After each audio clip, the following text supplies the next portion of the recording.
Kalau ditelusuri sejarah itu, Mbareng sendiri itu adalah suatu kawasan dulu dari Majapahit untuk membuat persenjataan untuk Kerajaan Demak. Halo Mas Hari. Lagi sibuk apa nih Mas? Ini kemas-kemas mau kirim-kirim ke bagi yang order hari ini. Mas, untuk sejarahnya sendiri kisahnya tuh gimana Mas? Di sini kok bisa terkenal dengan apa? Perajin-perajin logam dan pusat besi ini. Gimana dulu ceritanya? Ya, dulunya memang kalau ditelusuri sejarah itu, Mbareng sendiri itu adalah suatu kawasan yang dulu dari Majapahit kayak gitu. Rombongan pembuat senjata Majapahit itu memang karena Majapahit sudah mulai runtuh, yang berjaya itu Demak, akhirnya rombongan pembacanya itu ditaruhlah di daerah sini. Artinya dia untuk membuat persenjataan untuk Kerajaan Demak, makanya terkumpul di daerah ini kayak gitu. Kalau tahun-tahunnya ada yang tahu Mas? Atau mungkin leluhurnya siapa dulu? Mungkin ada empu atau siapa? Ada waktu itu, masih sekarang untuk makamnya juga banyak diziarahi oleh orang, namanya Empu Buyutingal. Beliau adalah murid dari Sunan Muria. Empu Buyutingal. Empu Buyutingal ya? Iya. Berarti dulu itu kisahnya beliau ini yang membuat senjata-senjata untuk Kerajaan Demak gitu ya? Betul seperti itu. Jadi ada tombak, ada pedang, ada itu dulunya di sini. Jadi di sini ada suatu kawasan kayak gitu.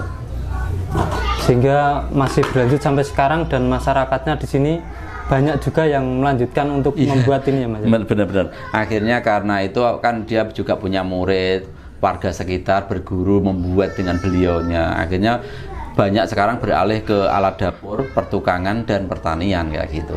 Berarti ini semua ini produksi lokal sini, Mbareng sini ya Mas? Lokal sini semua. Ini dari warga sekitar. Dibikin oleh perajin-perajin di Mbareng ini. Banyak sekali. Kalau dilihat dari misalnya kayak gini adalah pisau yang berbahan baku dari baja. Jadi pembuatannya harus ada pengapiannya. Jadi untuk biar lunak itu kita bakar dulu dan kita biarkan, jangan kita masukkan pada air apalagi oil. Jadi dia nanti akan lunak. Setelah lunak ditempa, dipola, ditempa, setelah tajam baru disepuh agar kembali lebih kuat. Terus ini kan pisau-pisau dapur ya Mas ya? Iya. Terus kalau itu ada kayak pedang itu juga ya buatan sini Mas? Iya. Ini spesialis untuk pisau iris daging kebab. Tuh daging kebab. Ya. Nah, warga itu belum tahu, dia hanya membuat pisau-pisau biasa. Kita harus menyasar, kita harus inisiatif, kita harus selalu berkembang. Apa sih yang dibutuhkan oleh mereka itu? Makanya saya sendiri membuat, yuk kita buat pisau kebab. Kan belum ada itu wacana kayak gitu. Kerajinan dari besi ini ya? Iya. Atau logam ini di Mbareng ini apa sih Mas untuk kelebihannya? Kelebihannya adalah pertama pasti soal harga menurut saya. Karena saya kebetulan adalah ketua UMKM Logam Kabupaten Kudus dan saya adalah wakil ketua Logam Provinsi Jawa Tengah. Saya posisi sekarang ini sudah lolos di 4 kementerian. Saya juga lolos PEPI, Pengusaha Ekspor Pemula Indonesia, se-Indonesia. Saya binaan Kementerian Pariwisata, Kementerian Perindustrian, Kementerian Perdagangan, Kementerian apalagi ya, 4 koperasi. Jadi dengan begitu saya tahulah, karena sudah meng-Indonesia, tahu bahwa yang terpenting di Kudus itu adalah harganya. Semuanya bisa kok, saya lihat di daerah-daerah itu bisa membuat. Harganya ya? Harganya. Bukan kualitasnya? Kualitas selanjutnya, karena orang tahu pertama pasti harga. Kita lihat saja di media sosial manapun, orang tanya pasti harga.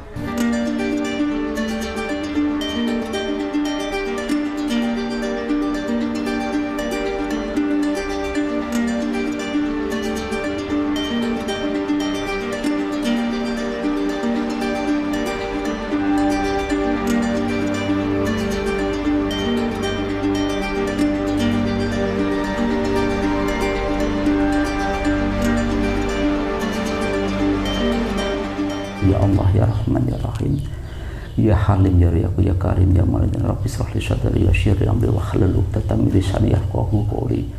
Rabbana dzalamna anfusana wa lam taghfir lana lanakunanna minal khasirin. Rabbana atina fid dunya hasanah wa fil akhirati hasanah wa qina adzabannar. Subhana rabbika rabbil izzati amma yasifun wa salamun alal mursalin walhamdulillahi rabbil alamin. Fatihah. Mas Hari, ini kan tadi katanya kan muridnya Sunan Muria itu ceritanya dulu gimana Mas kok bisa jadi murid? Beliau memang pengikut setianya. Jadi orang pengikut setianya itu diajak ke sini.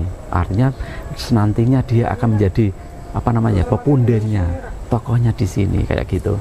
Terus gini Mas, lah Empu Tinggal itu sendiri itu di masa kerajaan apa itu? Ya beliau memang baru berdirinya kerajaan Demak, baru munculnya Raden Patah kayak gitu. Artinya butuh support untuk senjata perangnya, dan disinilah salah satu pensupport terbesar senjata untuk prajurit-prajurit Demak seperti itu. Oh berarti yang senjata-senjata yang dipakai oleh prajurit Demak dulu yang bikin Mbah Empu Tinggal ini, dan nanti kan dibantu oleh warga di sini ataupun orang-orang pilihan dari kerajaan untuk membuatkan senjata seperti itu.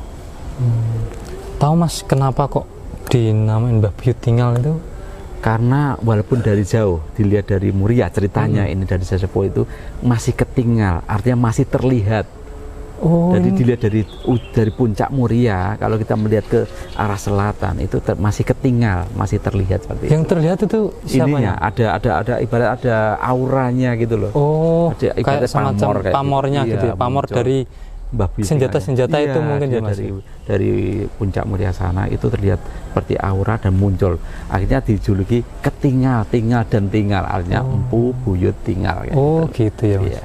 Mas ini sendiri Mas, ini kan menurut sampean ini ya tadi informasi kan katanya di sini kan sering ada orang berziarah itu. Betul, biasanya kalau datang tuh ngalap berkahnya tuh biar mereka bisa jadi pandai sisi atau gimana itu? Enggak, di sini banyak sekali warga dari luar kota.